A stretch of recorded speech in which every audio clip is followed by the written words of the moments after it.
we are looking forward to this very much, Amy. So you can take it away. All right, awesome. Well, as I said earlier, thank you guys very much for having me. I normally don't present much of my photo work, but I am very excited to try to trying to get my people in a.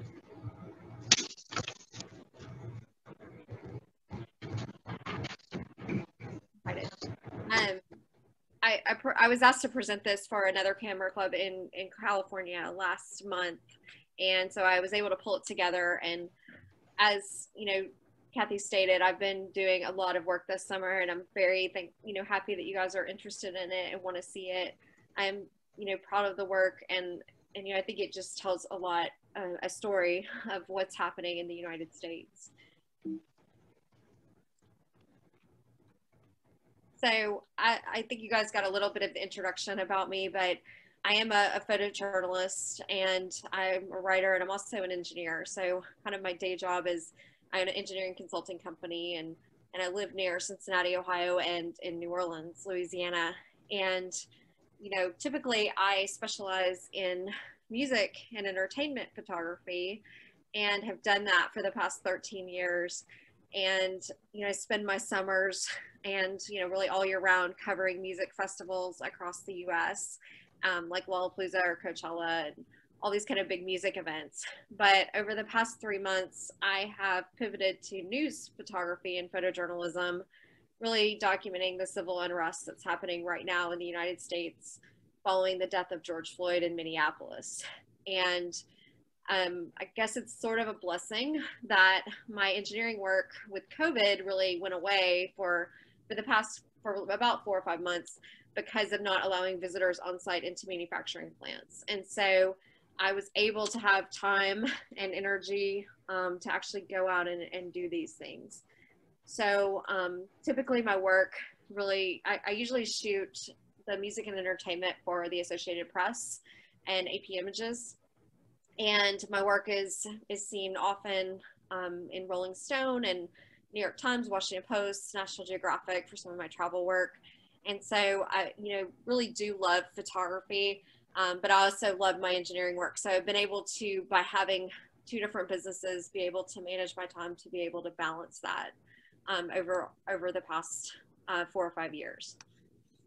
So as far as gear goes, a lot of people ask me like what kind of photography gear I have.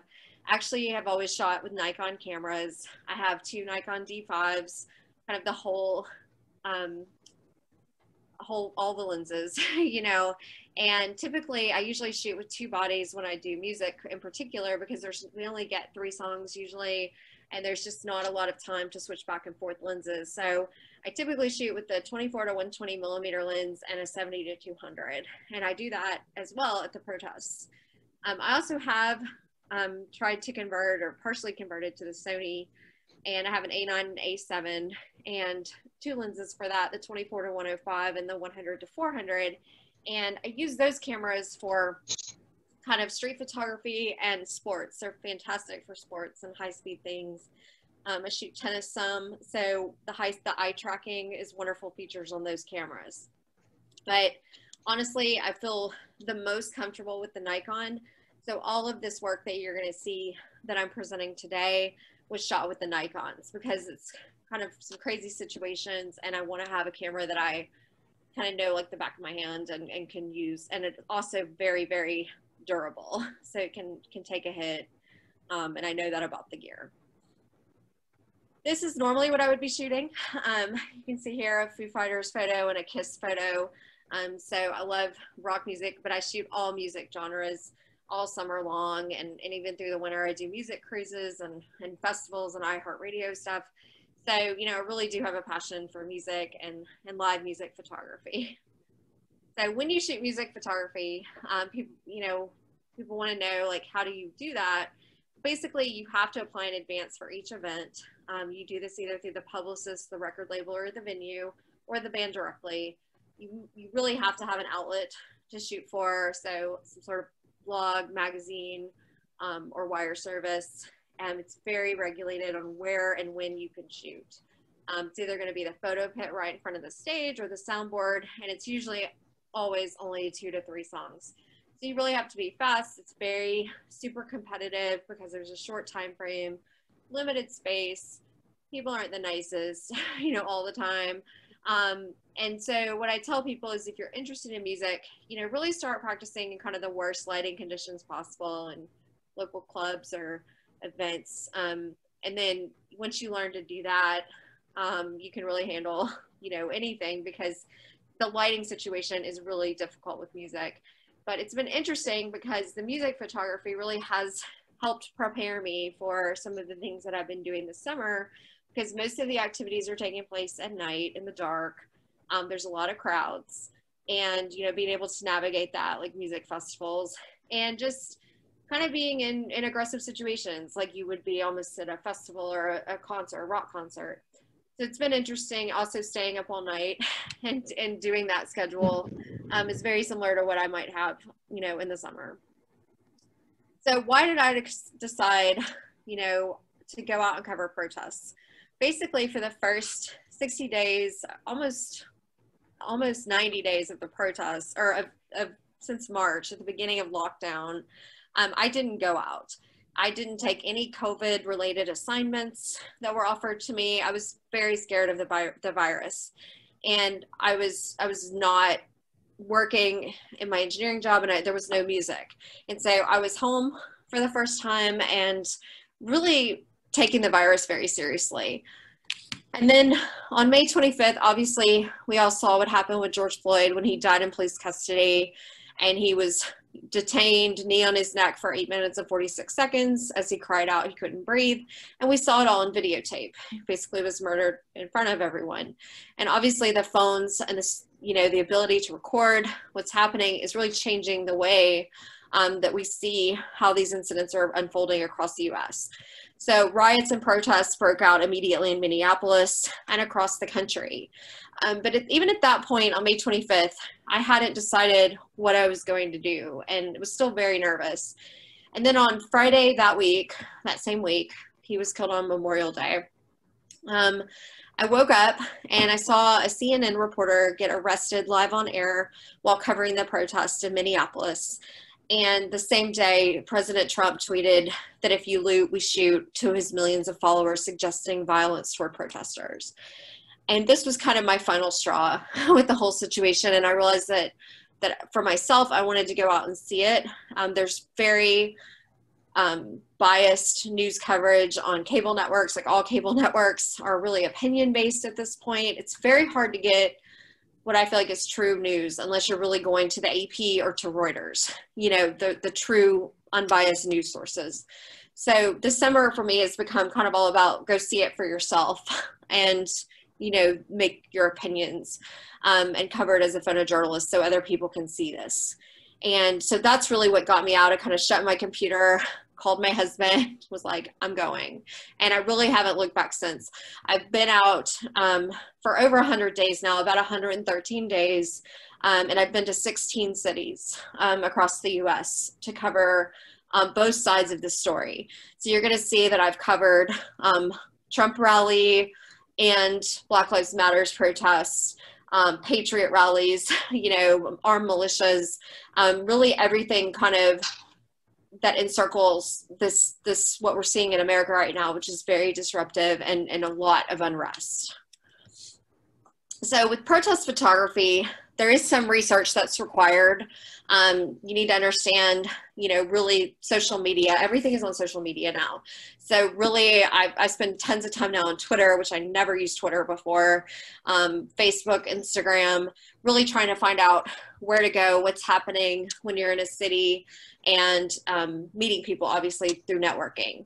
But protest is very different than music. It's been a little refreshing for me because you just show up. You don't have to go through the whole process of approval and getting in.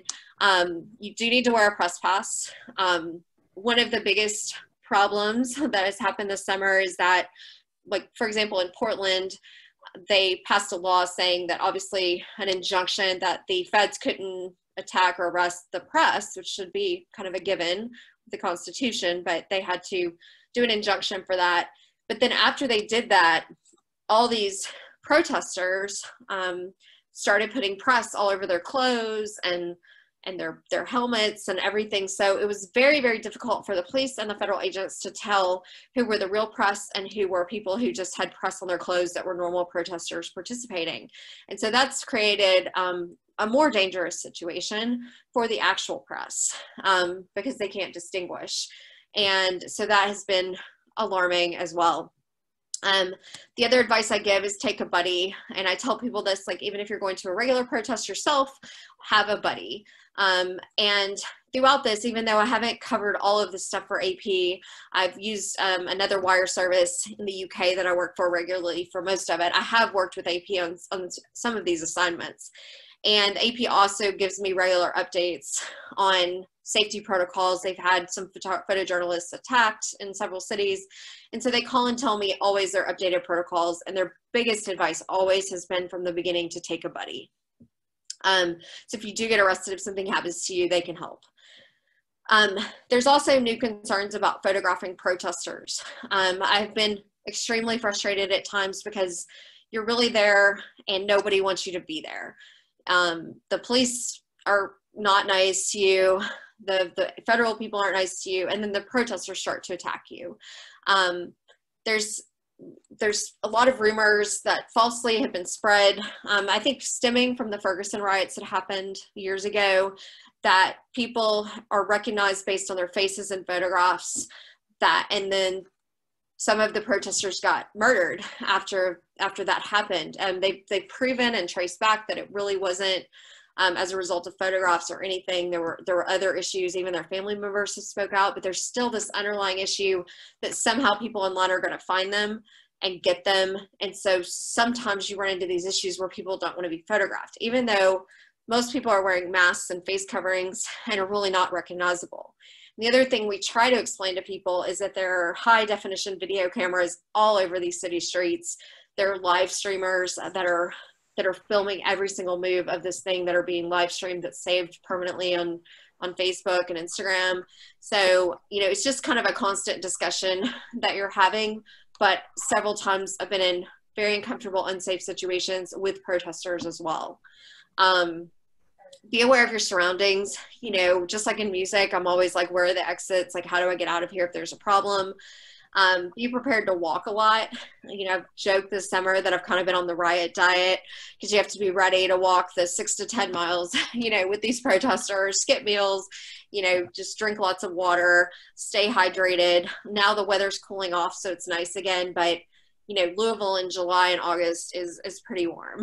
And so some of these things have been tough. And then use the proper PPE. So, if you told me last summer at this time that I would be the proud owner of like 2 gas masks, a bulletproof vest, and a helmet and goggles, I would have told you were crazy, because that is not, normally what I would be doing. But if you are going to go into these situations, you really do need to be safe. And so I'll talk a little bit too about how things have, in my mind, are really denigrating over the past 3 weeks. And now I'm getting extremely concerned about safety. Whereas at the beginning of the summer, even on the worst nights at the beginning, I don't feel like I feel right now. And so I'll talk a little bit about that progression. So on that May 25th day, or excuse me, that May 29th day, it was a Friday, I actually went out and did my first protest. And I spent that first weekend in Columbus, Cincinnati, and Indianapolis. And I'm very lucky to kind of live in Cincinnati, and it's very central to 3 or 4 cities, including Louisville as well. And so within an hour and a half, I can be really in 4 major cities. And so I had access to really see protesters and how different cities were reacting to the protests that were breaking out across the US. So my first protest was very peaceful in Columbus, Ohio. Normal, you go there, they were kind of going into the intersection, blocking it for 2 minutes, going back on the sidewalk, really just peaceful protesting in a neighborhood in Columbus, and showing that community that they supported them. And it was a very pleasant, evening to start out. And, was able to just kind of get the feel of like how this was going to work. That same evening, I drove home to Cincinnati, got home about 10:30 at night or 11, and saw on Twitter that there was a protest breaking out in downtown Cincinnati. So I decided to go back out, and when I got downtown Cincinnati at about 11:30 at night, I was nervous. This was the first time I'd ever gone out into anything like this at nighttime, and, you know, kind of riot gear. The police are all in riot gear. They're trying to disperse something that had been started kind of outside the Justice Center. And this was kind of the scenes that you would see around that. You know, this is a kid getting knocked over. He refused to move, and they kind of knock him down. And, you know, what I will say about Cincinnati, as I start getting into some of these other cities, is Cincinnati police have been very patient through this whole process. Cincinnati had riots back in 2001, and they killed a person using a hand weapon, like a stick or a nightstick. And so Cincinnati, after that time, already went through police reform, much better training. They have a community oversight committee. They banned any type of hand weapons whatsoever. And, you know, they just take a lot more abuse. They're literally stand there and just have a lot of patience. And so for that reason, same in New Orleans, you know, in New Orleans, they deal with Mardi Gras people. They just have a huge amount of patience, and they're really there just to make sure people don't hurt themselves. They, you know, it's an okay environment, I think, because the police are prepared for these type of situations.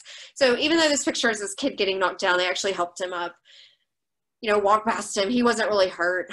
But Cincinnati has really been a place where I've been able to consistently photograph kind of peaceful protests. Not to say that they've acted appropriately. I'll talk about it a little bit later. But even this night, this was the first night I saw pepper bullets being shot kind of out. They're like paintballs, and they were shooting them at the ground. They weren't really shooting at people, just to really try to disperse. The next morning, I got up and I drove back to Columbus. There was a very large protest at the Capitol building in Columbus. Thousands and thousands of people showed up, and, you know, they stayed on the sidewalk. They marched all around the blocks, and, you know, were met kind of with this really aggressive, what I call police force in Columbus. And Columbus and Indianapolis and Louisville were kind of the three cities where I felt like they weren't prepared for this at all. They had not experienced, you know, anything like this in their cities in decades. And you could tell in the way that they reacted. And so this was at literally like 10 o'clock in the morning, and all these people were there marching around, and can kind of see the scene. And then eventually the protesters got tired. They kept telling them to stay on the sidewalk, and they blocked this intersection downtown. And really on downtown, especially during COVID time in Columbus, there's nobody there. It's really not a huge deal that they actually blocked this intersection. I do like this photograph, which I'll talk about some of the photos in general, just from a photo perspective, because I like the way it's framed with the face off, but I also like that it has the George Floyd hashtag, you know, up in the top of it. So it kind of just sets the scene for what, you know, why we're here and what's happening. And so this went on for a time. And then usually what happens is someone will do something minor, like throw a water bottle at the police, and the police come back with like 100-fold force against the crowd. And so I did not expect that, especially for like a Saturday morning protest. But I quickly learned how fast things can escalate in these situations. This was the first time that I actually got maced. So they started out kind of randomly macing the crowd. And so some of these pictures you'll see. Another thing that I have learned this summer, that I'm kind of a perfectionist. I like everything to be tack sharp, and that's not always possible, like in some of these situations. So I've had to be a little more lenient on myself, just because of some of the situations that we're in. So I was actually maced here. You can tell all these, and most of the people at this protest are actually students, like Ohio State students, even high school students came out. They started arresting people. You know, these are scenes from people being arrested, because how it works is they'll make announcements that they're now declaring it you know, an unlawful assembly, you need to leave the area, and that'll continue to escalate. And then they warn you a couple times, and then they start arresting people and taking people away and start macing people. But then, you know, people were determined because they're protesters, and they started just to sit peacefully in the street. And that's where things escalated really, really bad this day. Where again, you can see some macing indiscriminately here. And then the tear gas started. So this was also the first time that I actually experienced tear gas. And it's not good. And actually, one of the protesters ended up dying. She had severe asthma and had complications from this, like a college student, and she ended up dying from this. So now, you know, after we've looked at all the things that are having happened this summer, a lot of cities are obviously banning tear gas. You know, you can't even use tear gas in war. So it's very odd for me that these cities can indiscriminately kind of use it against their own citizens. And it is really not fun, which I'll talk about a little bit more with Portland. So this was kind of a scene from someone trying to run away from it, or they would grab tear gas canisters and put them under barrels or buckets. They kind of had a process around it. I will tell you that these protesters are prepared. They have water stations, medics on site, and they help each other. You know, so I kind of always tell people that I've seen the best in humanity this summer and the worst. I've seen people help total strangers and everybody really be willing to help each other. And then I've seen some poor behavior on everybody's part. But here you can see kind of an emotional photo of the tear gas, you know, trying to get it out of their eyes by flushing it, and helping each other out in the situation.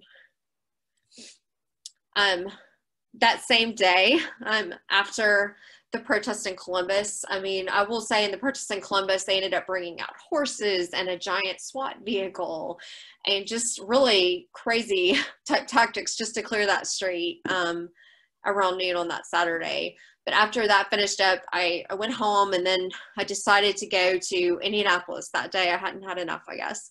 And so I drove to Indianapolis, and about 8 minutes after I arrived, I came up on this confrontation with the police. Again, very similar. Protesters line up, they face off with the police, somebody will throw a water bottle, and then it digresses from there. So literally 7 or 8 minutes after I arrived, the tear gas started. And this time, this is actually when I learned that there are different grades of tear gas and there are different types of tear gas.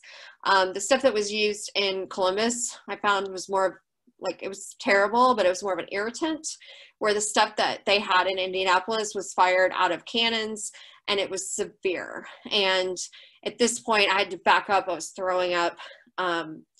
People came to my aid and helped me. Protesters really took care of me so that I could get, you know, myself back together and then go back in to shoot. At this point, I didn't have a gas mask. All I had was the mask that I wear, you know, for COVID protection.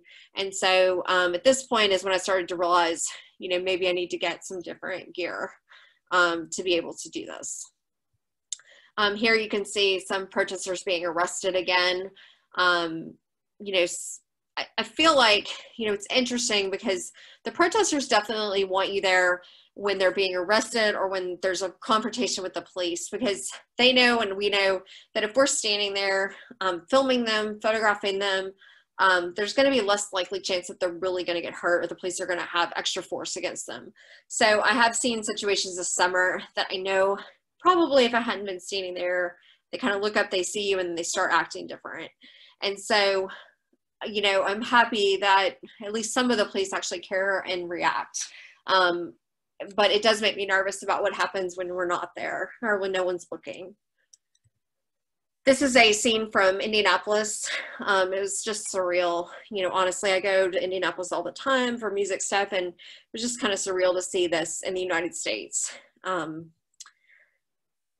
next day was Sunday. I went to another large protest during the day in Cincinnati. You can see some protests here, protesters here. June 1st was a Monday. Actually went down, they were protesting at the Justice Center in Cincinnati again.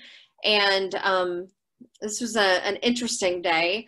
This is when I also started noticing that they were carrying real guns. You know, for the most part, the officers have less lethal weapons. The weapons can still probably kill you, but they're designed just to hurt you, I guess.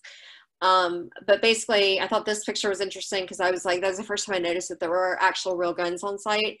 And so I got a little nervous, and he had his finger on the trigger like a lot of the time, and there's really just like hundreds of peaceful protesters standing in front of him. This was also an interesting day because the Cincinnati police had flown, and it was like became kind of a news story where they had put up a thin blue line flag above the courthouse and the Justice Center to try to say they were supporting the police, but it really was inappropriate for the time. And so people came out specifically for that and were really making a big deal about it in the press and the news. And so this was also when a couple of the police chiefs across the country came out to kind of show support for the protesters and kneeled. And so this crowd kept chanting for the sheriff to come out and actually kneel and participate with them in the protest. And ultimately, he did. So this is the sheriff in Cincinnati.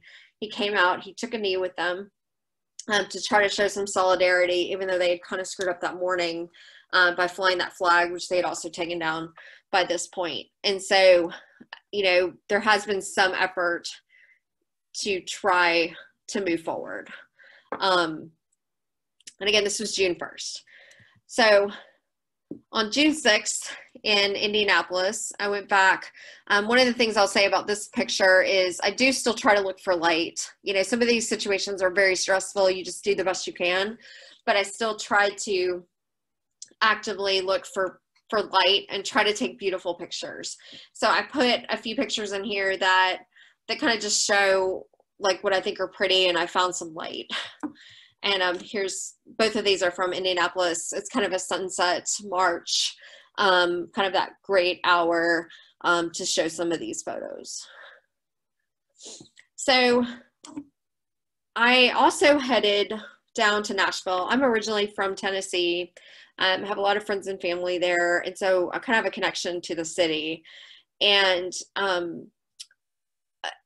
on June 4th, there was actually a group called Teens for Equality that organized a march in support of Black Lives Matters in downtown Nashville.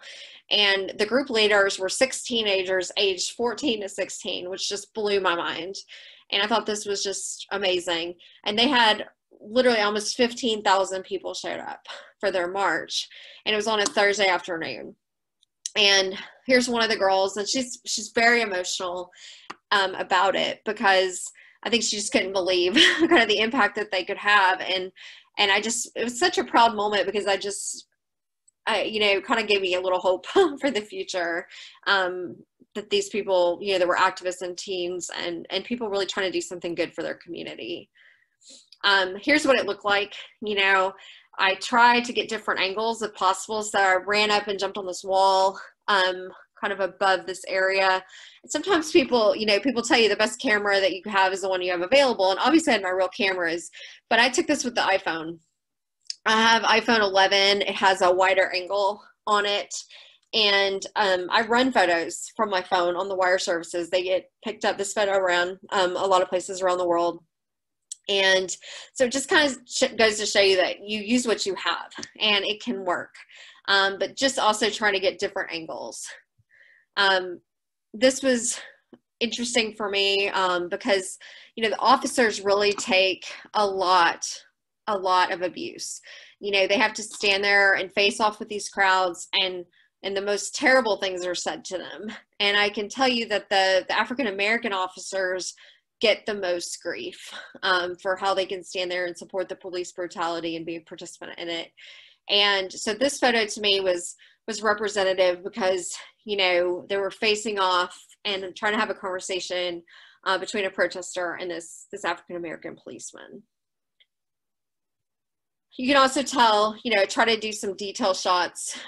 They're ready to arrest people. You know, those are cuffs, the plastic things for mass arrests. So you just kind of look for details in these situations too. So after a while, the photos start to kind of all look the same.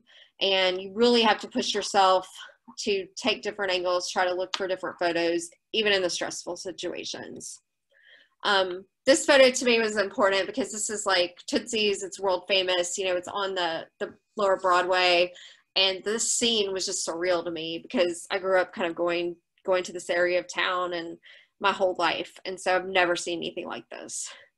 I also try to take pictures in these cities with landmarks that are known for that city. So here's a picture, and I've got Bridgestone Arena in the background, which is very much a Nashville kind of iconic thing. So everybody would know this picture was taken in Nashville. So I try to like represent the cities as well. So now I'm going to talk about Breonna Taylor and Louisville. I've spent probably the most time in Louisville because it's only an hour and a half, like I said, from where I live. And the Breonna Taylor case has become one of kind of the most talked about behind George Floyd's case this summer. But what I will tell you is that in every city where I have gone for protests, it is always George Floyd plus other names. Just name after name after name that everybody in that city knows their name, that have been victims of police brutality. And it really is heartbreaking, and it's been very eye-opening as I've traveled the country this year. So in Louisville, Kentucky, the name is Breonna Taylor. Breonna Taylor was obviously a 26-year-old African-American EMT. She was fatally shot by LMPD, Jonathan Magley, Brett Hankinson, and Miles Cosgrove on March 13th in her home while they were executing a no-knock warrant. The worst part about this in my mind is that they already had the suspect that they were looking for in custody at a different location when Breonna was murdered. So they didn't tell those police in time. And so every day for the past 113 days, there's been a protest for Breonna Taylor at 6th and Jefferson Street in downtown Louisville, outside the police department and civil buildings. And so I'll talk through this, and then I'll talk about why this week in particular, like tomorrow, is very important for this.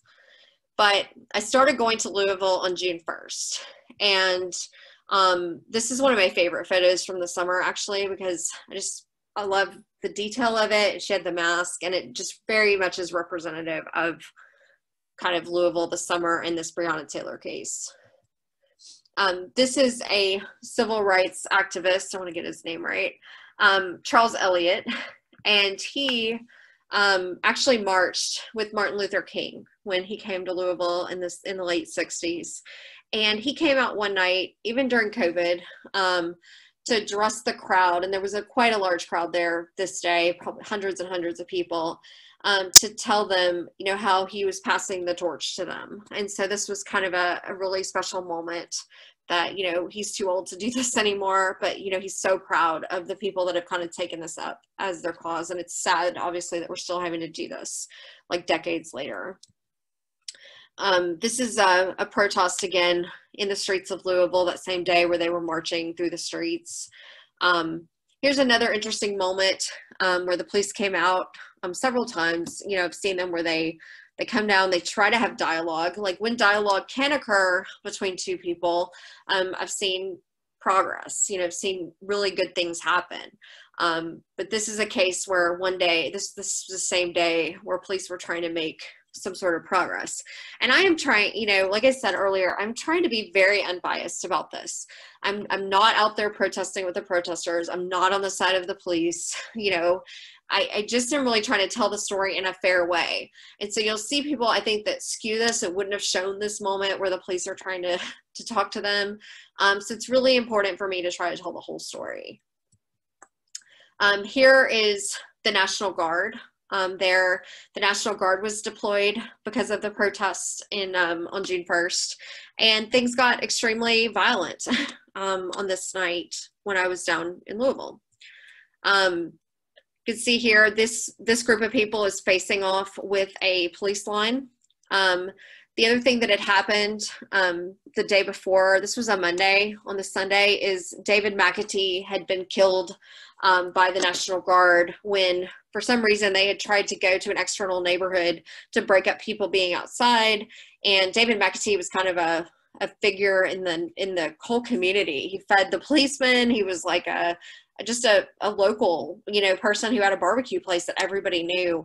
And he they were running people off, shooting. He ran into his restaurant, threw his niece out of the way, kind of fired. He couldn't see who was firing at him, and the National Guard killed him. So his family this week has now filed lawsuit against the LMPD and the National Guard for that killing, where they were really doing nothing wrong, being outside their restaurant. And so there's been some aggressive force, but this caused even more people to come out. You can see the David McAtee sign. And basically they left his body in the street for 12 hours while they were doing the investigation. And so people were very upset. Here's some other girls that were there that night. You know, lots of vulgarity on the posters. But, you know, just people trying to express how they feel. This is what those people were facing off against. I had also seen this day and interviewed a couple people who had been just released from jail. They were typically holding people overnight and then releasing them the next day. And one of the young kids that I talked to had been beaten with one of these sticks and had been in the hospital for 8 hours because they'd beat him. He had blood all over his clothes.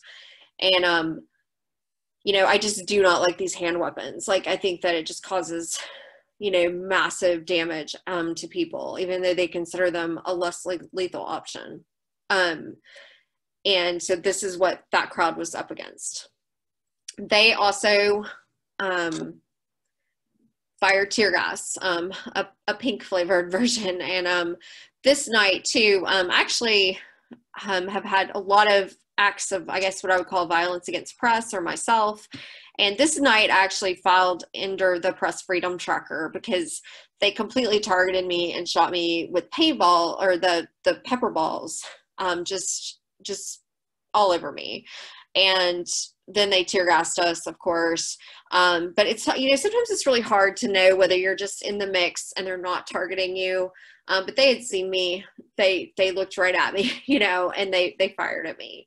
And so, you know, this is the type of stuff that I'm like, poor behavior. You know, this is totally unacceptable to assault members of the press that are there doing their job. This is just shows, this is from June 7th. This was Breonna Taylor's birthday weekend. She would have been 27 years old.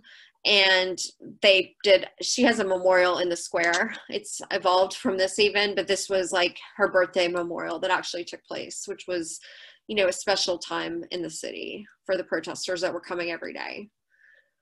I went back to Louisville on June 11th. This was a historic day because the city council, and this is basically Ben Crump, who is the civil rights attorney who is representing George Floyd's family, Breonna Taylor's family, Ahmaud Arbery's family, really all of the big civil rights cases that are happening right now. Ben Crump is the civil rights lawyer. And Lanita Baker is the local lawyer for Tamika, who is Breonna's mother in the center here. They are happy because the Louisville City Council voted this day to remove all of the no-knock warrants from the city. So they basically are not allowed to have any more no-knock warrants ever. You have to knock, you have to announce yourself. Like, they've completely eliminated that process. So that was a big win, and they actually called it Breonna's Law in the city of Louisville. This was also from that day where she got a certificate or a plaque from the law, and then came out to the steps after doing the formal press conference to formally thank all of those protesters that were showing up day after day after day to protest for her daughter. Flash forward a little to August 22nd. There's a group called Until Freedom. It's led by Linda Sarsauer and Tamika Mallory and a few others. And they have moved into Louisville since really the beginning of August. And they are leading protests and participating in protests daily and lobbying, trying to bring justice for this. And they hosted something called BreonnaCon the week of August 22nd. And it turned out to be bad marketing. It sounded terrible. But the bottom line is Breonna's mom is here. Celebrities came. This is Portia from like Real Housewives of New York. And it became almost like a celebratory thing. This was a barbecue for the family. So there's some element of this is that it can't always be crazy. It can't always be serious. So it was kind of a thank you and a celebratory time for the people who have been out there protesting all summer. And so I thought it was unique. Anytime a celebrities get involved, I always have a little bit of skepticism. But these guys, the celebrities that showed up for this ended up getting arrested, which I'll show you the next day. They're kind of all in with it. So it's not like they're just showing up for pictures. They're actually going so far as to get arrested. This is Kenneth Walker. This is Breonna Taylor's boyfriend who was in the house with her that actually shot back at the cops when he thought the house was being broken into with his weapon that was legal. So I saw him. It was a quick portrait. It's not the best background, but I felt like it was very important to the story. He's also suing the city of Louisville. BreonnaCon continued to Tuesday, August 25th. And they did a large march from a park in over to Churchill Downs because they were already starting to talk about boycotting the Kentucky Derby, causing problems. So they stopped by the training academy for the Louisville police and kind of rearranged their sign a little bit here. And you can also see here that Kentucky is an open carry state, which we'll talk about later. You've got guns that are coming out. This particular gentleman on the right, these are part of the United Pharaohs Guard. They're an armed militia group, and they have been showing up almost every day to help protect those protesters that are in that square. They kind of stand guard around it to show some force, I guess. But this is when the protest stopped at Churchill Downs for a while, and the LMPD showed up in force to try to break it up, keep it moving. They ultimately walked over to this bridge in front of the University of Louisville and had a standoff. And then basically the police gave them the option to leave or be arrested. And the people that stayed peacefully sat there and were arrested. So here you can see kind of Portia Williams and some of these other celebrities in the front row getting arrested, being taken away. They're taking them in small groups and arresting them. But you can also see here these sticks still and kind of like just, trying to show a force, I guess, against these protesters that were 100% peaceful. And so they were all arrested. They had already been arrested for going to the AG's yard a few weeks prior and charged with felonies. So they really tried to also escalate how they're charging these cases. This was September 4th in Louisville. This was the 100th day of protest, the night before the Kentucky Derby. You can see the memorial and how it's grown and it's beautiful. And then also another armed person out there at the square. This is just a pretty photo and kind of the moment there in Louisville that night. The police did come. They'd started putting a curfew in that park. There wasn't a citywide curfew. The citywide curfews had really just become a problem, like in those first days of protest. It just gave a time and a place to meet up with the police and confront and start to have those issues every single night.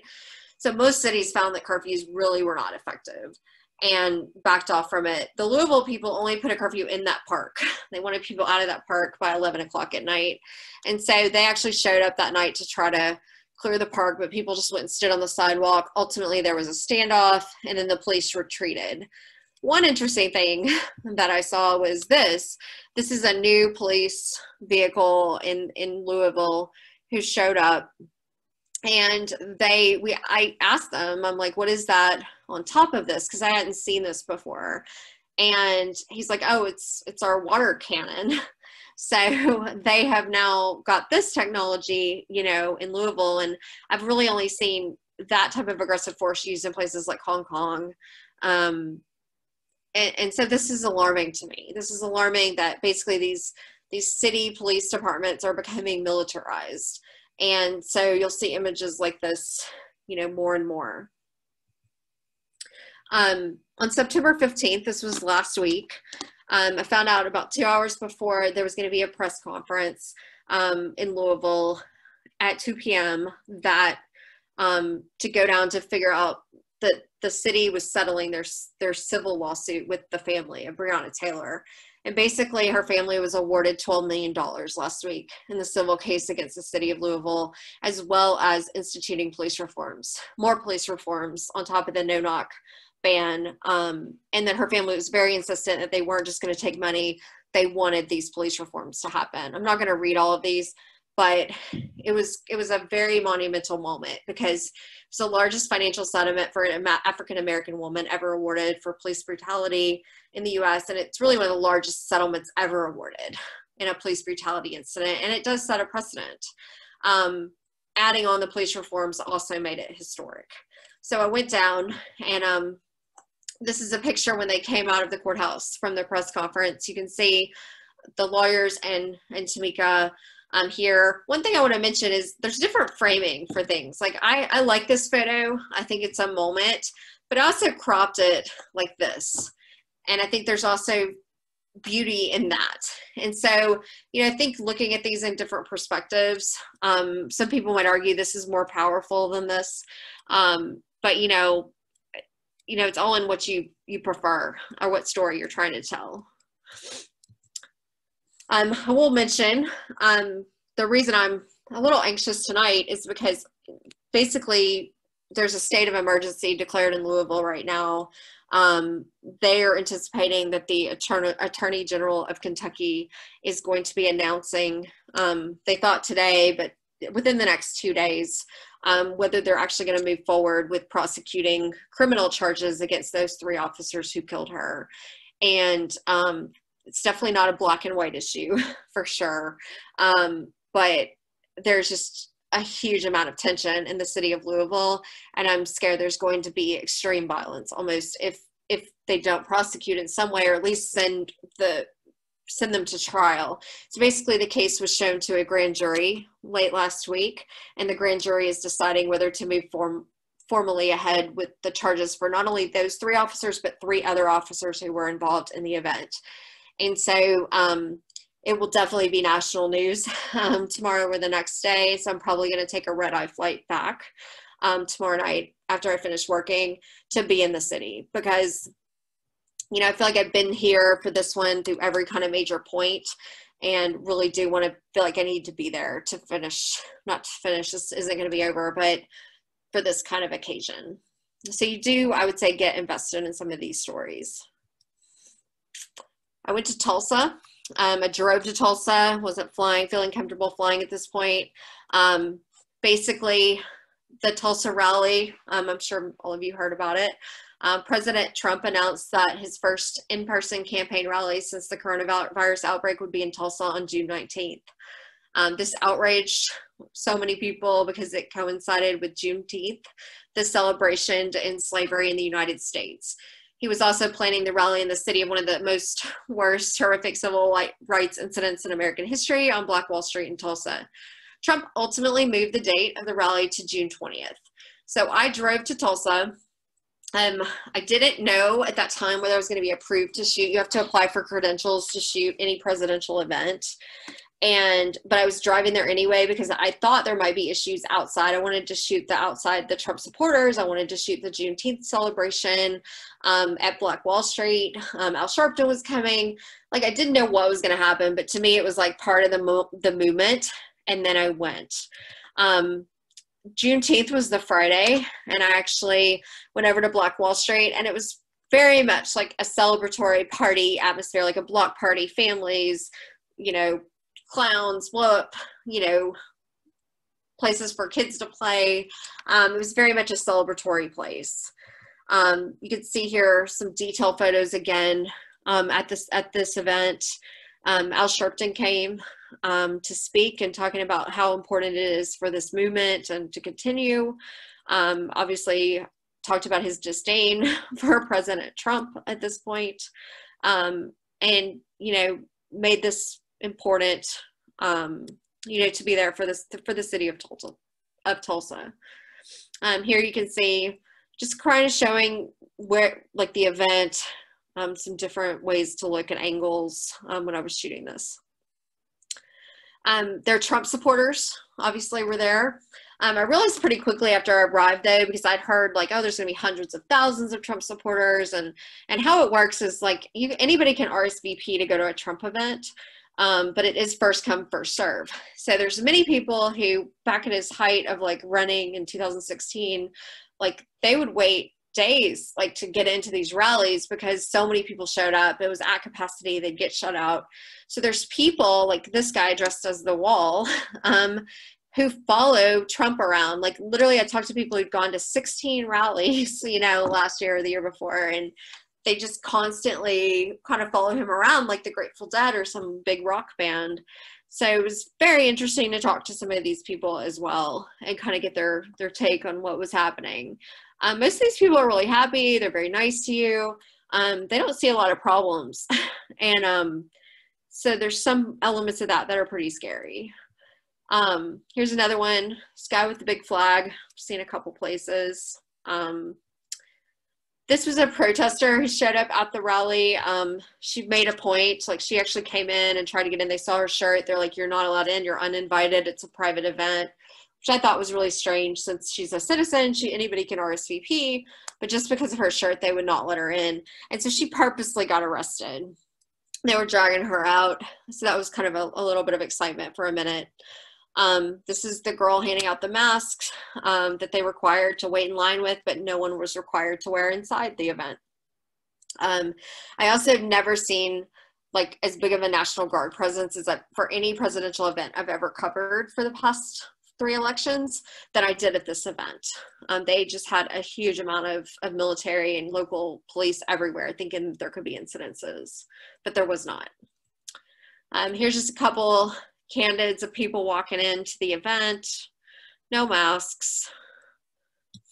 This is the My Pillow guy. He's a star of these rallies. Evidently, these rallies have the same speakers over and over again, and they become very popular. And you guys have probably seen the My Pillow guy with Trump too, even at the White House. Signage, you know, this picture kind of sets the tone. You can see no social distancing. We found out later through Billboard magazine that the event staff had actually placed markers all through the arena for social distancing, allowing rows to be separated and sections, and the Trump campaign made them go in and pull 10,000 signs down before people came in the arena to not encourage social distancing at all. We also know from this rally that at least Herman Cain contracted it here, and dozens of Secret Service people and Trump campaign workers. So we definitely knew that there was some COVID spread here. I was pleasantly surprised that only 6,000 people came, so the arena wasn't full. We were in a segregated press area. I wore 2 masks, a full face shield, earplugs, gloves, and a scarf. And there were only 5 press people that actually took any precaution at all either. I'm gonna grab a water. So this was, for me, with the COVID situation, this was scary. And considering it all the protests that I've gone to, for the most part, people are wearing masks, and they were all outside. And this was actually indoors at the arena in Tulsa. Sometimes you get lucky with photos. This is Eric Trump throwing a hat. I do like this photo because I just got the timing right where you can see the hat in the air. Some more supporters. 1 mask here in the crowd. Vice President Pence was there. Many senators were there. They were all sitting together. It kind of freaked me out, honestly. Very surprised. Here you can see Trump. I did get credentialed. Obviously, I found out on Friday morning that I was approved to shoot the event. So I went in with as much PPE as I could to safely cover this. This photo actually did show the arena. It showed, that no one really came. I believe, it was a lot to do with COVID and people being scared. It's also very difficult to get to Tulsa, Oklahoma. It was like an 11-hour drive for me, and it's not an easy airport to even get to. But now we're seeing, upwards of 30,000 people at Trump rallies as of this week, still not masking and indoors, so he's definitely continued down this path. The next part of my story was this summer I went to Aurora, Colorado. I was actually out on vacation, happened to be going to Denver, and I started to learn about the story of Elijah McClain. And Elijah McClain was a 23-year-old African-American massage therapist from Aurora who died following an encounter with the police while walking home. He committed no crime. The police thought he looked like someone who did, threw him to the ground. He was autistic and basically begged for his life, and was right across the street from where he lived. And he died after being held in a chokehold and then being sedated with fentanyl, to an overdose of fentanyl by paramedics. And this to me was one of the saddest, most horrific crimes that I actually had seen. And these police officers have not been charged with anything either. They have been fired from the police force, but they have not been charged with anything. And so I happened to be there. These were his last words. I'm not going to read these to you, but this was like one of the most gut-wrenching nights ever that I went out to a protest, because the protesters kept chanting his last words over and over and over again. And I was crying while I was taking pictures. And so he was killed. There's a memorial set up. We went out on a march this night on July 3rd. And the reason there was a call to march was that other police officers that weren't involved with this went out to the scene, took selfies, kind of making fun of the death of each other in a chokehold, and sent them to each other in text messages to support the officers who had been fired. And those officers, I think I got this story a little mixed up. Those officers actually were fired, but the other ones who actually committed the crime were still working. So the officers who actually took the selfies got fired, but the officers who actually had him killed were still working, and no charges filed. And so the community was outraged, and they came out to march. The tricky thing about these marches is they don't tell you where you're going. They don't want to tip off police or whatever, so you just show up and you have to go with them. And so, I walked with them. I'm not used to being in Denver. I don't know Aurora at all. It's at altitude. It was extra difficult. And then realized we were going to march to the police station, the Aurora police station, and they were going to try to overtake the police station. They weren't going to go in. They said they weren't going to do violence, but this is a day that I got nervous. I was actually nervous to be arrested this day, because this crowd made it very clear they surrounded this building on all sides.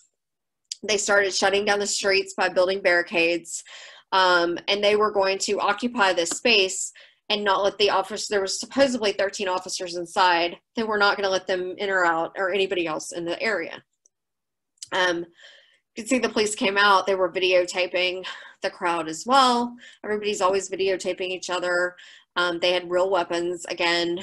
They actually used a sound weapon on us of some sort here. This was the only one and only time I've ever had a sound weapon used on us, and it kind of hurts your body. I guess that's what I would say. It's better to get lower to the ground, but you can see them reacted to this here. These people stood at this door. You can see the people blocking all the doors in this photo, but you can see the police standing inside the room here. They did a vigil. They kept saying his last words, as I mentioned, try to take some beautiful pictures. Somehow they came up with a street sign. I have no idea where these things come from, but they rolled it in. They not only found it, they reprogrammed it to say "fuck the police" and raised it. The next flipped of the words said "jump" because there was an officer on the roof, and so very creative, these guys. They locked the police in. This is where I start to get nervous, because I'm like I've seen some incidents in Portland where they're extremely dangerous, where they'll try to lock them in and then set fire to something. And so definitely not a good scene. I'm not any way, shape, or form condoning violence on anybody's part, and that's where these situations can get scary. But you can see here how they locked them in. They built this barricade. I have no idea. They built these on 5 different streets, and I don't know where all this stuff came from, but they did this to block the entrance to get in there in any way. So they had sleeping bags. They were going to occupy it. The police ultimately came. I left about 2:30 or 3 o'clock in the morning. The police ultimately came for backup at 4 in the morning, but they ultimately faced off and then just left. They left them there, whoever was left, and ultimately people left in the morning. So there was really no confrontation that night. Also did a trip through the East Coast I went to Richmond. I did attend a protest there that was quite small, but Richmond became a focal point in this story because of the Confederate monuments. You know, Virginia became nationwide attention when in 2017, after one person was killed and several were injured in Charlottesville, when the white supremacists kind of ran through the crowd after they removed the statue of Lee. On June 4th this year, the Virginia governor asked that the statue of Robert E. Lee would be removed in response to the George Floyd protest. And on June 8th, it was shut down. Basically, the family who gave the statue to the city had an agreement that it would always be protected and guarded, and it was actually this little plot of land that was actually state property and not city property. So most of the other Confederate monuments have all been removed from the city at this time, but the one standing monument is the Robert E. Lee statue. So I went to visit on July 10th, and it's become really a focal point for the movement. You know, it's been defaced, obviously, but people meet there. It's kind of been a place of healing. It's been an interesting transition. I almost hope they leave it like this versus just taking it completely down, because, you know, it's hard to explain kind of what I felt here and talking to people, but it's a little bit cathartic for them to have this now. And so this is what it looks like. And then I also try to take, you know, pictures of, you know, a little boy sitting on it, and little boy and little girl running. I just thought some of these photos were really powerful to show kind of the movement and the future, you know, and educating the kids on, you know, what this stuff really means. In New York City, I've been to New York City 3 or 4 times now this summer, and they're protesting every day, you know, every day, multiple times a day, there are protests. And you know, you can see here some powerful images, you know, that are just walking through the city. I want to get this right too. The Warriors in the Garden is a female-led group that is organizing some of the biggest protests. This was like a visual that was so powerful. Like they lined up very amazing speakers from all different walks of life, and it's women who run this organization, and they did a candlelight vigil for those who have been lost to police brutality, and it was at the Brooklyn Museum. This is actually Eric Garner's mother, and she actually was one of the speakers that night, and I was able to get a quick portrait of her. But obviously it's a candlelight vigil, so you can get some beautiful images with candlelight. Also, Black Lives Matter is painted outside of Trump Tower. This is constantly getting defaced and whatnot, but there's protests around this almost daily as well. Just little things break out. These kind of guys hang out there. Definitely pro-Trump people that are out there every single day. But this is the kind of kookiness as well that you kind of see around these things. In New York, they're very resilient. Like this night, I thought I was going to ruin my camera for sure, because this group marched. This is the day that they shut down the Occupy City Hall in New York City. People were protesting it and in mass numbers, and it was pouring rain. Like it was like hurricane rain that came into the city, and they still marched. Here's a photo of someone putting their hands on a protest star, which I didn't like, so I stood there, filmed it, trying to get people out of the way while they're shutting down the streets. This was that night in the rain. You can see just massive amounts of rain, and people are still that committed that they're out protesting. I actually was back in New York on Saturday, and there was an ICE raid where like 100 people got arrested. But my most powerful thing Saturday was the vigil for Ruth Bader Ginsburg, and they did a vigil at the Supreme Court, and this is one of the photos from there. And then they walked across the Brooklyn Bridge, and so these are 2 images just from Saturday night when I was back in the city. And this is my favorite image because it's in front of the Supreme Court. And I guess one message to everybody I have right now is vote, vote, vote. Another element of this summer that's happened is counter protests. So we've had a lot of Black Lives Matter protesting take place, but there's also counter protests. So one thing that I was able to cover in July was Mike Pence visited the Fraternal Order of Police in Philadelphia. A few Black Lives Matters protesters showed up, but then Back the Blue supporters came out in huge amounts. There were hundreds of bikers and members of the Proud Boys, which is I don't even know how to describe them, just a right-wing group that can become very violent, that supports Trump. And that was the first time I'd been interacted with them. And then on July 12th, there was a very violent protest in Bay Ridge, New York, which is in Brooklyn, where Back the Blue protesters were met with Black Lives Matters counter protesters, and the police were in the middle, and just all kinds of fights broke out. And it was really a crazy day, and I'll show you those. And then on September 12th, just 2 weeks ago, I was actually in Minneapolis, and there was a Patriot rally in March that took place. Some counter protesters showed up, and you'll see some images from that at the state capitol in St. Paul. So these were in Philly. These were some of the Black Lives Matters protesters, and then just the bikers going by. I like close-up photos. You know, one good thing about Trump people and Patriot rallies, they do not mind being photographed, and never have an argument with them about taking their picture. They are very proud to support this cause. Here's another, just kind of trying to find light. A Proud Boys flag with some bikers. They separated the Black Lives Matters protesters and the Trump people with these barricades and kind of put the police in the middle to not have confrontation. Here's some things puzzle me, you know. This was some of the Proud Boys that were there supporting Pence. And then this is transitioning to Bay Ridge. This is like huge confrontations this day, violent fighting. They didn't have guns, thank goodness, in New York City, but just lots of fist fighting. It's huge crowds. Like, so you can see here, this is the kind of Back the Blue side. And then here you can see kind of just part of the Black Lives Matters crowd, and the police are in the middle, just facing off with everybody, very tight spaces.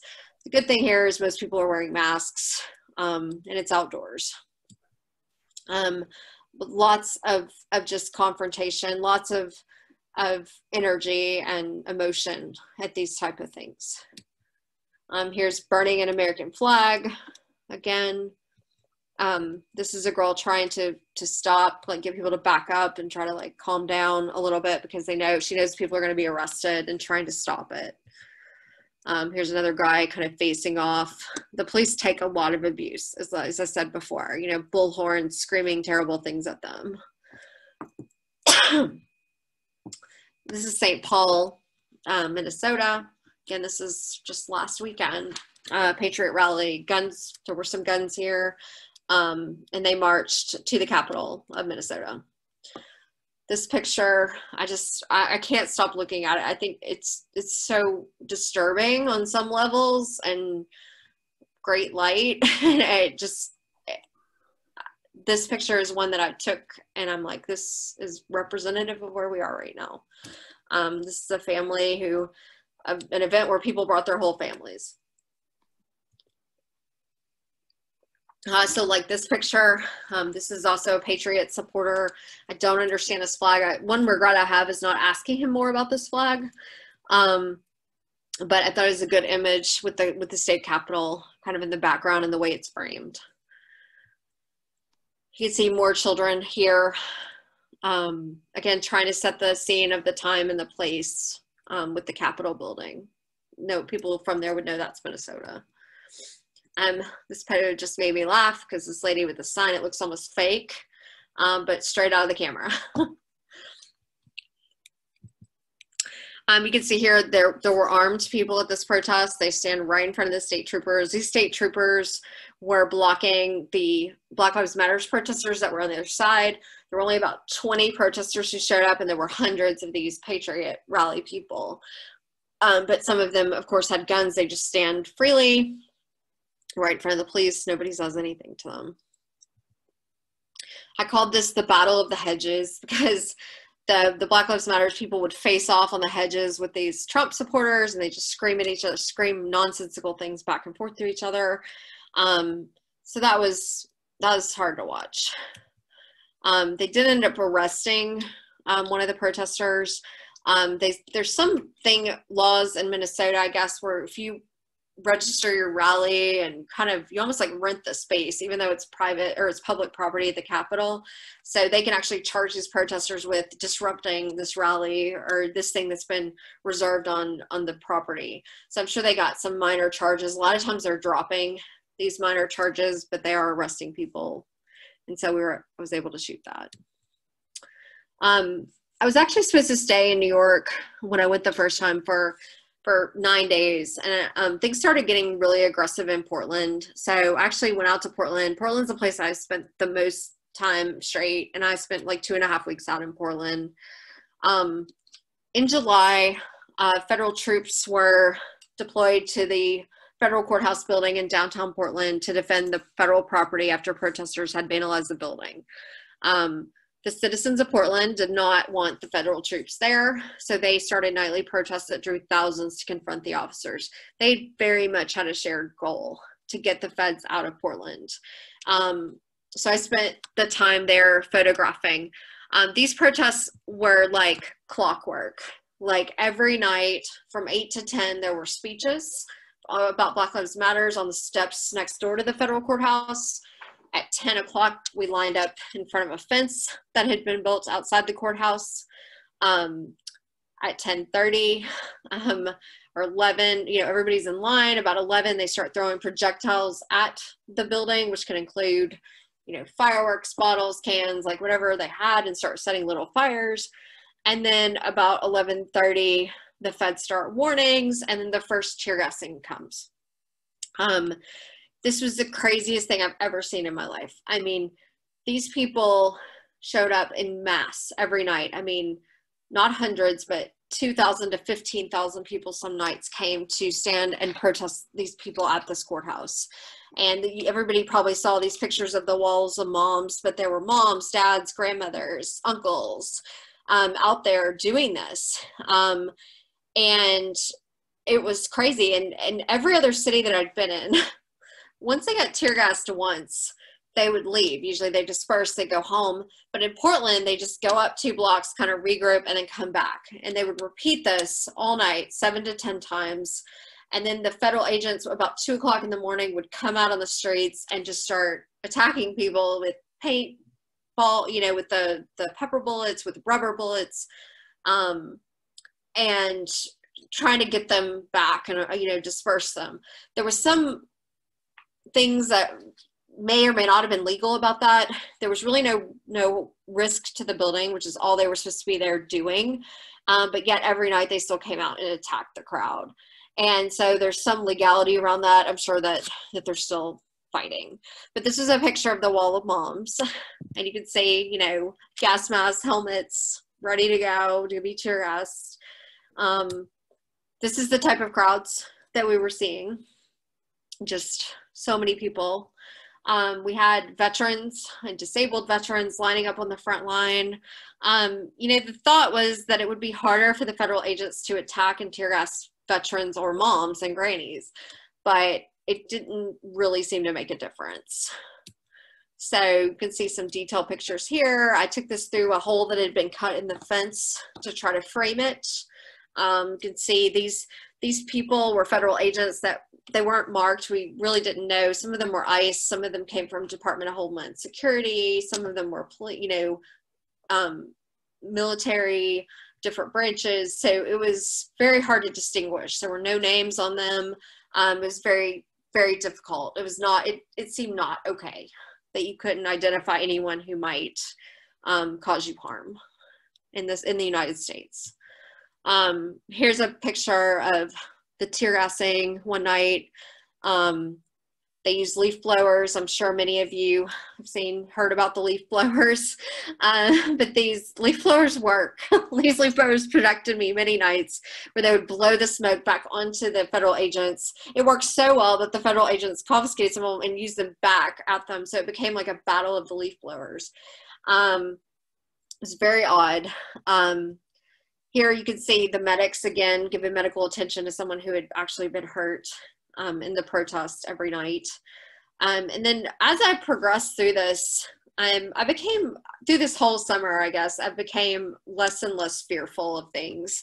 It's probably not a good thing, but especially in Portland, when I started realizing they probably really weren't going to hurt me, and that I was pressed and that I was clearly marked, like I just got a lot more brave, and I would just walk right up to them and I'd take these pictures very close up.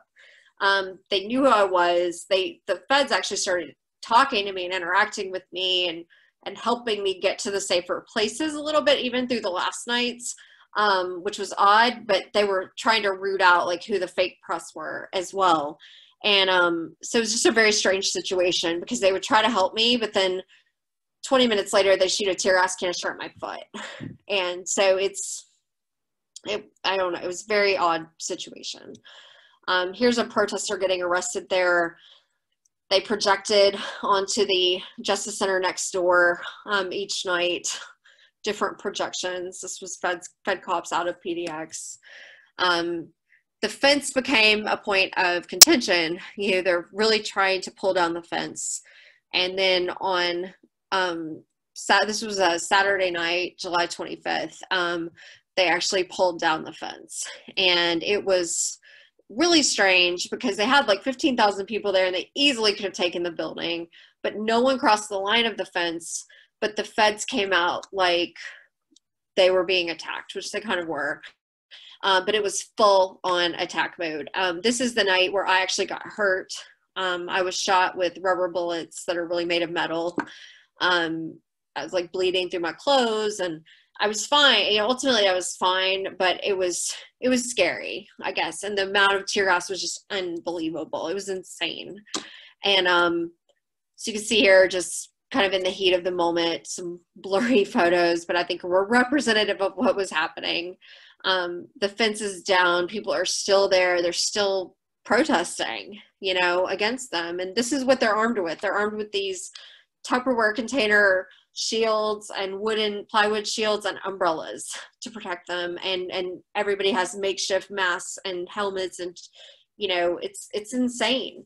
And for me to look back at this and just sitting on the corner up the street, like watching it while I get the tear gas out of my face, it was just unbelievable to see this in the United States, where federal agents were attacking their own citizens. I really hope I never see this again. Here you can see just somebody, a priest, kind of talking to them or trying to yell at them about something each night. This is when they would come out on the street, obviously, after 2 a.m. This is the night the fence came down, and they're all outside at that point standing guard. This is July 26th. Again, just another night of tear gas. They actually used hand weapons. They had all kinds of weapons. It turned out they were using 8 different types of tear gas on us. I have pictures of 8 different types of canisters that were released. On the 27th, I started trying to just get some different angles. So I climbed up on this wall, and you can kind of see the scene of how this worked here. They would come out, throw tear gas over the fence, and then disperse the crowd, but then the crowd just kept coming back. Here's another picture with some better light of the vets. I will tell you that it was so dark, like the light was terrible. Actually went to the camera store in Portland and bought a 35 millimeter like f2 prime lens, because my f4s and stuff just weren't cutting it. So that also made me shoot different. And after I'd been there for, you know, a week and a half, I was very happy to kind of play around with something that was lighter and better in the low light. Here you can see again some of the attacks and the reactions. Some people just didn't care. I mean, they were just immune to tear gas at this point. Some of these people had been tear gas for like over 60 days straight at this point. And this was a really scary night. This is probably the most scary night. This was the last night before they agreed to pull out of the city. And it was like a Wednesday night. They left on Thursday. And I felt like they just used every piece of arsenal that they had left this night. It was full on war. Came out, pushed people back to their garage doors where they would run in. They came out, arrest people, pull people into the garage of the building, and extremely aggressive.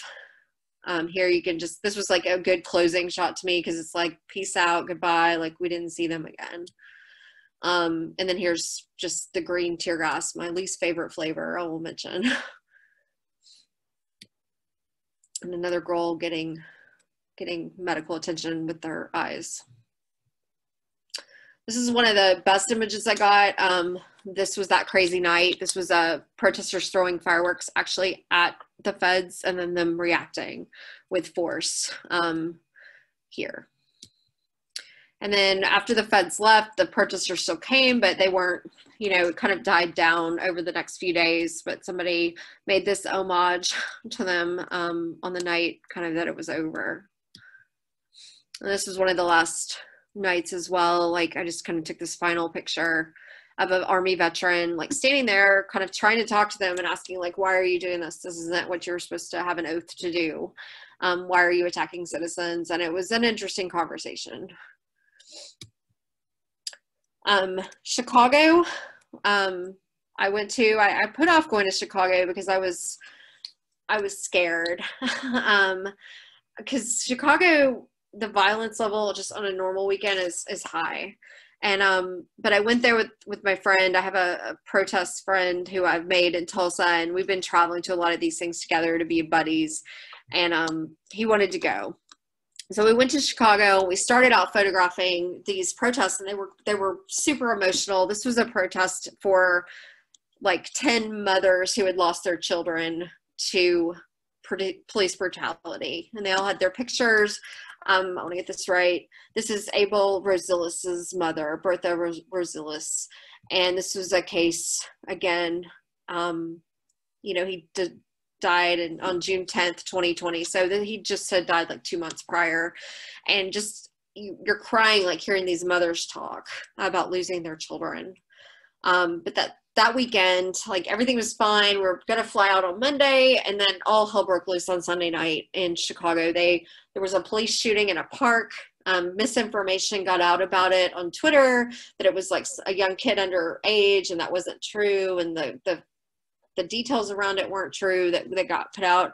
And so they just put out a mass alert on Twitter to go downtown and loot all of downtown. And they drove a car through Louis Vuitton, and they looted all of Michigan Avenue. My hotel happened to be right there, like 2 blocks from Michigan Avenue. So my friend and I, we ran outside immediately, pop, pop, pop, like gunshots. And so at that point you have to make a choice. And so I was like, we're going to go out, we're going in. But I chose, there's some moments where you're like, I have to choose self-preservation. So I shot these kind of scenes with the police. I shot some people getting arrested that had guns that were shooting. And then I shot looting, aftermath. So I don't have a good picture, but we were out. This was like 2:30 in the morning. And basically everybody we saw had a gun, a handgun, and the police were not stopping it. Their feelings are like, it's not worth to risk their personal safety to be shot for tennis shoes. So it was the only time I've ever seen mass looting, like hundreds and hundreds of people just breaking into Macy's and stealing everything. And so I made the decision, I wasn't going to shoot the looters because they threatened us. The police were like, it's dangerous. Like, please be careful. And we're the only photographers down there because they lifted the bridges. And so I shot some looters at a long way away range, just to show the scene. And then we would follow them from store to store and shoot kind of the aftermath of like the broken glass and everything in the middle of the night. And so, so that's really what, you know, I made a choice. I wasn't going to shoot close-up photos of people stealing stuff and risk getting shot. And so we got a lot of photos at night and during the day. I went back out when the sun came back out a couple hours later to also shoot the aftermath. You know, unfortunately, they looted local businesses as well as, you know, this is a Nordstrom and this is a local business that was owned by a family. So it was kind of indiscriminate as well. CBS. So this was scary. This was the night that I ordered a bulletproof vest because I realized that things were taking a turn. This is the Louis Vuitton being boarded up after they'd driven their car through it. And this was the bridges that were up, ironically, with the heart, preventing anybody else from getting downtown at sunrise. Kenosha. On August 23rd, Jacob Blake was killed. You probably saw the videos where he was not killed. He was seriously wounded, shot 7 times in the back by Officer Rustin Shesky in Kenosha. He's alive. He's in the hospital. 3 of his sons were in the back seat. He was resisting arrest. He ran around the car. He went to grab something in his car. They didn't know what it was. They shot him. August 24th, riots broke out based on, I shouldn't say death, I need to fix that, based on the shooting of Jacob Blake. Local businesses were burned and looted.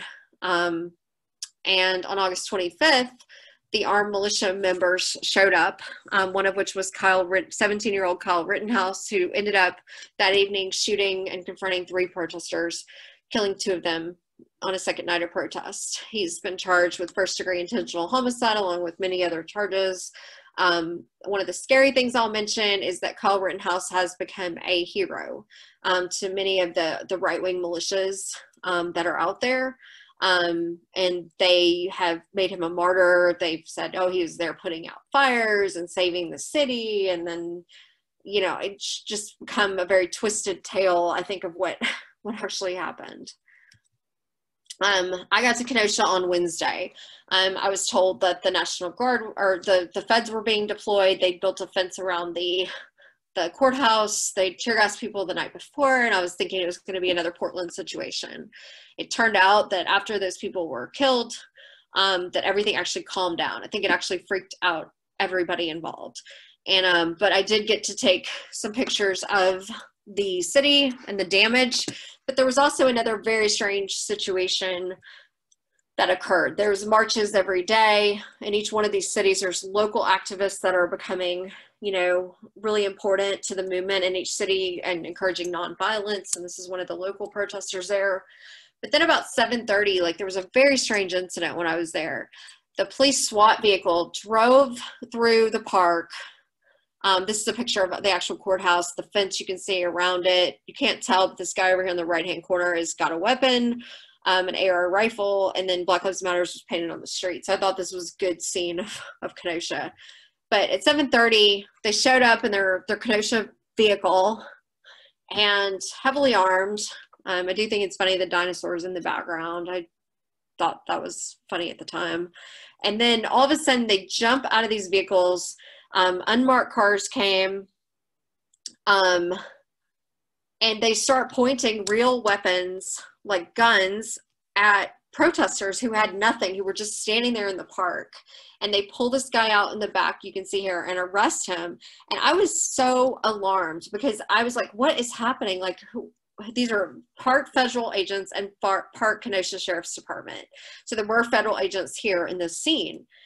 It was so bizarre. Here you can see more rifles being pointed at the peaceful protesters, not even holding his gun right. It made me nervous. And then the guy in the back was arrested, but then they ended up letting him go. I honestly believe they got the wrong guy. Like, it was insane. Or they were doing a drill. Like, I have no idea what was happening. But basically, they realized he was the wrong person. They let him go, and then they all just were like, we gotta go, jumped in their vehicles. They had this U-Haul truck for some reason, and they all left. And it was one of the most bizarre scenes I've seen all summer, but it made me just completely not trust this police department. Like, I have no idea what they were gonna do.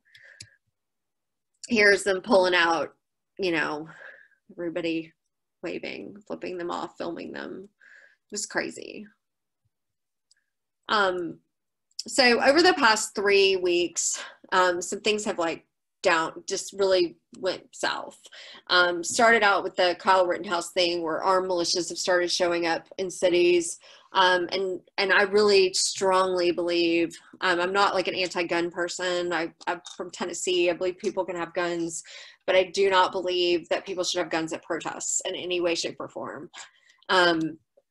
So basically, over the past 3 weeks, there's been an increase in armed militias holding rallies across the country and attending protests. Militias believe that America is under attack by Antifa, like seriously, in every city, and they should be present to back up law enforcement, even though this is completely false narrative in most cities. In general, I've seen a drastic increase in the presence of guns at protests on all sides. and this provides an increase in likelihood of violence and injury at peaceful protests. Multiple armed militias showed up in Louisville on Kentucky Derby Day, and it resulted in terribly tense situations. So I went back to Louisville on September 20th or September 5th, and they ran the Kentucky Derby with no fans, but nonetheless it was running. This group was organized by a man called the Angry Viking, and he's called it a patriot rally. And they showed up in Louisville to protect the city from being burned down by thugs, as they call it. And they gave these speeches in the back of this truck to their crowd about how Kyle Rittenhouse is a hero and how it's not safe for your granny to be on her porch to even drink her sweet tea. You have to be ready to defend your cul-de-sac with your guns, like America's burning. So it was very wild to me. And so that's their belief. They have, it's hard for me to talk about it, but you can see the type of weapons that they're coming out. This is the actual Angry Viking. You can look him up. He has some interesting YouTube content. Just all kinds of pictures of people with guns. There were hundreds and hundreds of these people that came out. They had a rally in the park by the river in Louisville, and then they got a permit from the city to march to the city hall. The crazy thing about this, so this is them marching to City Hall just down the street. No one told them in the city that that those Breonna Taylor protesters were there in that square every single day for 100 days. And so they got to the square, to the City Hall building, where they were told to go stand and protest or do whatever they were going to do to exercise their rights. They didn't anticipate probably being met with the Breonna Taylor protesters. And as they got closer and almost there, they were confronted. And this is where situations can be horrible. And so this is the type of confrontations that started to occur. One thing that happened was there was dialogue. This is the Angry Viking, and this is one of the elders of the protests of Breonna Taylor. And they started having a conversation, which was interesting, because really, if you aren't from Louisville, most of you probably don't know that there's been a protest in the same square and that memorial exists every single day. So the Angry Viking is trying to explain to him, we did not know that this was your place, kind of like a sacred place. And the elder was trying to tell him, you know, we've had no violence in Louisville, nothing's burning, no violence since June 2nd, you know, when all the other cities stopped that everything has been peaceful there for months. Like, why are you here? We do not need you here with your guns. So it was actually a productive conversation, and the Angry Viking kind of freaked out, and he's like, oh my God, we should not be here. And they were only there like 20 minutes, and there were all kinds of fights breaking out around this, like fist fights and crazy shit. But like, he was like, we got to pull out, we got to leave. And so that's what I'm talking about. Like, when there's dialogue, when there's actual talking, like, there's a little bit of progress. And so, you know, again, most people may not show this photo because they don't want that to be the story, but like, they did try to leave at this point. There's so many auxiliary things going on around it and fighting. This was the other side of it. This is how the local protesters are armed, you know, to protect themselves. And it was just an extremely volatile situation. Like, it just takes one of these people having an accident or a crazy person firing one shot, and then God knows what would happen. So this is when I started to get extremely concerned. You know, here's just a beautiful picture of that protest as well. The crazy thing too is like the Louisville police, the Louisville city set this up almost. And then when it was over, after this whole confrontation for an hour, then the LMPD comes out and is like trying to push people away. And so the protesters were so angry. And I know it seems like very counterintuitive, because the protesters would be like, we hate you, you know, we're protesting against LMPD every day. But they were so let down that they didn't come out to help defend them against that militia with thousands of guns that surrounded them. Like, they were screaming at the LMPD about, like, why didn't you come help us? You were right around the corner. You were right there. You didn't do anything. And it could have been, it was just a horrible moment. And I just started to have really terrible, worse feelings about this police department in general. And here's another image, you know, of that day. Everybody had guns.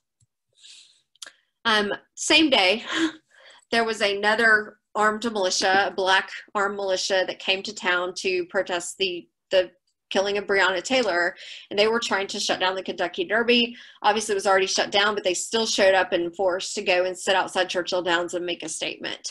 So this is a African-American black armed militia called the Not Fucking Around Coalition. So they were given a permit to be across town, thank goodness, and not confront the other militia who left after they left, walked away, went back to their cars, and just left town. But here is the leader. This is the leader of this militia called Grandmaster Jay, and he's an ex-military person. And then these people march in the streets, and they went and lined up in front of Churchill Downs, faced off with the National Guard and Louisville Police.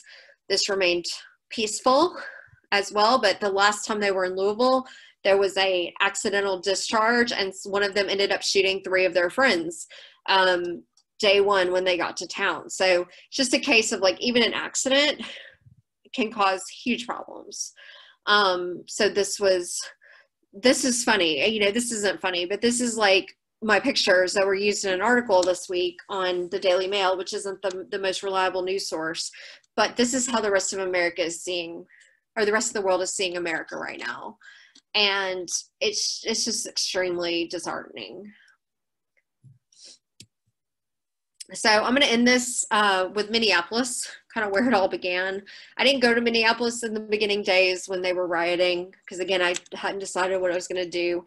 But I chose to go to Minneapolis last week. A couple reasons. Basically, George Floyd was killed. We know this.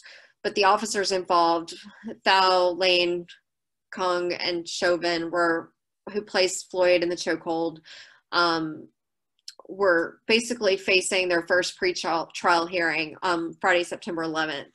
And there were going to be big protests outside the county justice center. 3 of them, everybody except Derek Chauvin, is out on bail. And so he was the only one who was going to be coming in from being in custody. The other 3 were going to walk in the front. I made it just like my first courthouse stakeout. It was very bizarre, where I was waiting out back where they were supposed to bring in Chauvin for like hours in the cold. I got there at like 6:30 in the morning. And at 9 o'clock, we got a tweet or an information saying he was already in the courthouse, in the courtroom. So I missed all those guys walking in the front, and they're trying to get that shot of Chauvin because nobody had photos of him, which didn't work out. And so basically, I shot the protest out front. They had like a die-in, lay in the street protest, and lots of great signage outside here. Very much about Minneapolis, all about George Floyd. You know, I thought this was a powerful image with this lady, the sign. There was fencing, plywood up all over the courthouse. That was kind of the scene. This is like not great photo. This is the officer Thao like walking out. And it's just like everything happened so fast and they all came out. You had to make a choice of who you were going to follow. But something really crazy happened. The 2 of them, Lane and Kong, decided to walk. They're both in this picture. They decided to walk through the protesters instead of going out the side street like everybody else had, where there's nobody and they could just jump in their car and leave. So they literally walked through all these protesters. And I mean, I just could not believe this was happening. So I followed them, and it made for some powerful images. To show kind of what's happening there. But nobody touched them, nobody bothered them, and they just got in their car. After the trial, Ben Crump came out with the family of George Floyd, 3 of his brothers, his nephew, his family were all in the courtroom. They really were upset. They gave some speeches about, you know, George and his life, and how distraught they were about what they were hearing in the courtroom, which was basically them trying to blame it on drugs that killed him versus the knee on his neck. And his family had to sit and listen to that, and them all blame each other and nobody take accountability for their brother being killed. So they spoke out front, just like a normal press conference. I tried to get some emotion here that was happening. And then protesters just were there to kind of cheer and support the family and show them that they were there for them. that evening, I went over to the memorial for George Floyd at Cup Foods. The whole area shut down. It's a couple blocks away. They created this art piece of headstones of people who've died to police violence. And in Minneapolis, they've actually formed a coalition of families who have been affected by police violence. And they're working with George Floyd's family as well to try to work together to get their cases reopened because of systemic issues within the Minneapolis Police Department. And so the families are banding together. This was a vigil that night for George Floyd. It was very powerful because you could hear all these families' stories. And again, it's George Floyd plus, plus, plus, plus. One woman spoke about how her fiance had been murdered and thrown in a dumpster. And it's heartbreaking. And again, many people argue, well, these were criminals. They broke the law. They shouldn't have ran from the police. Like there's all these, arguments that come now. But the bottom line is, these people are being murdered. And it's just heartbreaking to see story after story after story. And even after all this attention is on these things and everybody's filming everything, they're still doing it up until Jacob Blake or whoever else is happening the past few weeks. Here's some pictures from the vigil. This was one of my favorite nights of the whole summer. They all meet each night at this speedway across from the Cup Foods. They have a piano out there and they play songs and they sing together. And it was so emotional to kind of be standing in this place where this whole thing started. And these people who come out night after night, this is their community, this is their neighborhood, and kind of be welcomed into this to see it. It was pretty amazing. And I've become friends with a photographer who lives about 4 blocks from all of this where it happened. And it's his neighborhood and has been able to introduce me to people. And it was a very emotional experience. There's a huge memorial set up outside the Cup Foods. And kind of my last image I'll end with is the memorial that's outside, with the angel stencil and kind of his last words. So here's my Instagram and Twitter. You can follow along with mostly music stuff, and my website, amyharrisphotos.com has been updated. And the traveladdict.com is what I do for fun. I tell stories of travel over the years. But really this presentation was kind of the story of my summer. So awesome. That's really good. So, questions? Let's see. We have, I was wondering, for my own personal information in the back of my head. So you're credentialed by AP and who else? I'm with a photo agency in the UK. Basically, I'm still considered like a freelance photographer, and so I have also joined, one of the first things I did when I went out on May 29th was I joined NPPA, the National Press Photographers Association. They are a professional group around this and around press photographers. There's some legal representation with it, and you get a more official press badge. So I use that as kind of my official. Most people accept that because it's you have to prove that you're a professional photojournalist to be a member of that society. That's cool. And so where do you upload your photos to a certain place for news agencies to be able to use them, or how does that work? For who to be able to use them?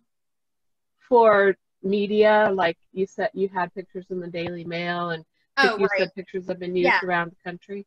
Yeah, so AP and this agency in the UK, they're all wire services. They're just like Reuters, AP, Getty Images. So basically on those sites, I upload my edited images. I cannot edit very much. This is all news photography. You can't take anything out of the pictures. It's pretty much straight as you shot it. You can tone it a little bit or crop it, but that's it. And you have to caption it.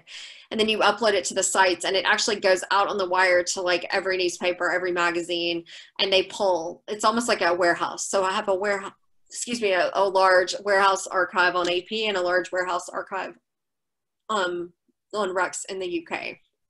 And so the images are there forever. So with music, for example, like Toots died last week, unfortunately, is Jamaican.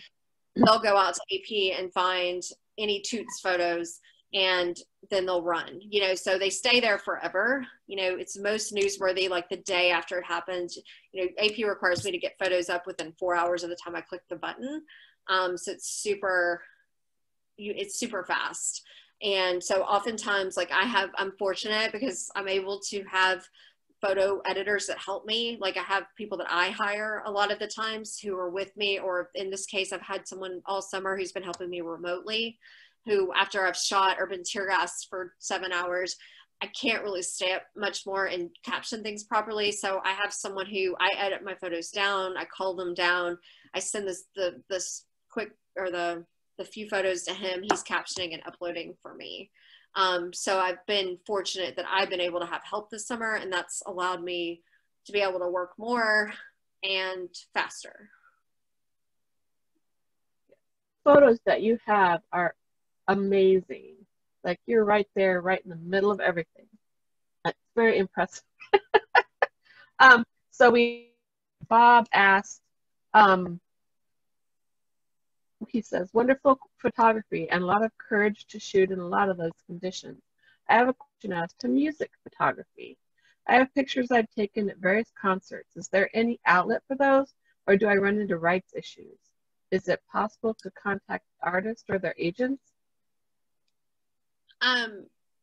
You know, if there's a difference between like what's legal and what's going to cause you trouble.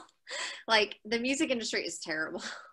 Like if you took photos at a concert, you didn't sign anything, like you bought a ticket, you have the right to do anything with those photos that you actually want to, but you can get in trouble with the artists. It's one of the reasons that I don't sell prints of a lot of music stuff. Like I don't sell hardly any music, like physical prints, even though I could sell fine art prints and sign them. And like the industry is so crazy that they can't do anything legal to me for doing that, but they can actually blacklist me or not allow me to shoot that artist or any artist that's on that record label or that publicist. And so they're just very controlling about their image.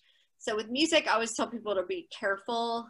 And, you know, the best bet is like local. I used to work, I didn't say this at the beginning, but like I got my start shooting music for a local, I like was an intern shooting for free at the local weekly paper in Cincinnati. And they were a print paper and they were legit, and I got into anything shooting that. There's also blogs that are wonderful now. So if you love music, like I got into it because I just love music. It wasn't about, there's no money hardly in any of it. You know, that's why I do my engineering job. But a lot of times it's for the love of it or just wanting to get published. So it's tough because most agencies, for example, won't just take somebody who walks up with a bunch of music images because they want to know, like, did you have permission to do it? Because there's so many issues with these artists. And so music is tough. Anything else, you know, I would just be like, oh, it's not a big deal. It doesn't matter. But I've just seen so many issues and legal issues and people getting in trouble with the music stuff. You can reach out. You know, most bands have Facebook, like on their Facebook pages, they have contacts on their websites. They have contacts for their PR, their publicist. You can always reach out and ask them permission to do something with it. They may or may not say yes, you know, and you know, the music industry has become very regulated. Like they're throwing contracts at you to shoot their artists that limit the way you can use the images. And obviously shooting for AP, we're not allowed to sign anything. It's just like purely there to cover the news. And it's just caused a lot of headaches. And so as bad as this year has been, it's kind of been nice. It sounds crazy. It's been nice and more peaceful to cover these things where I'm getting shot at than to deal with some of that music stuff sometimes. But because I know it sounds insane, but it is absolutely the truth. Like I went and shot, are you able to stop the recording at this point? Yeah, you want to keep I can. Okay. I will. If you stop the if you stop the recording, I'll pause it. Well, I'm glad you're feeling better. So we have Charles that asks, what is your backup strategy for your images? Every night, like, do you have certain drives, or what do you do to back up your images? Yeah, I have those lacy hard drives, the orange ones. So I back up my images every night on the lacy hard drives. I also have like tons of cards, memory cards. And so if possible, when I'm traveling, like if I just go somewhere for a weekend, I'll actually back the stuff up on the hard drive and have the cards. So when I get home, I can back it up on my home computer too. But at least while I'm traveling, I have 2 copies of it. But if I'm somewhere like Portland where I stayed for 2 or 3 weeks, there's no way to do that. I have to format cards. I have the backup on the hard drive. Very good. Well, those are the only written questions I have. Does anybody else have a question for Amy before she takes off? Back to the big Thank you for having me. Amy, it was curious. Wonderful. You may have discussed this before I got on, but what equipment are you using? Yeah, I use mainly for all this stuff. I use Nikon. I have 2 Nikon D5s, and all the lenses like 24 to 70, 70 to 200, 24 to 120 is what I use a lot. And then the nighttime stuff, I've recently bought a 35 millimeter prime, which I usually like zoom lenses because it gives you more flexibility. But in these very, very low light situations, I've been really loving that 35 millimeter prime. But I usually shoot D5s. They're very strong. Well, your images are remarkable, and I really admire your courage. Thank you. Yes. Anyone else? Okay. Well, thank you so much. It was like an amazing presentation. Thank you. You are a great journalist, and I like that you try to capture the light along with the action. Yeah, I've done that with you for so many years. Even if I don't like the band or whatever, I always try to make every person look as best as they can. And I do the same thing with these things, like no matter who they are. Even, and as I obviously have strong political feelings, I'm sure all of you do.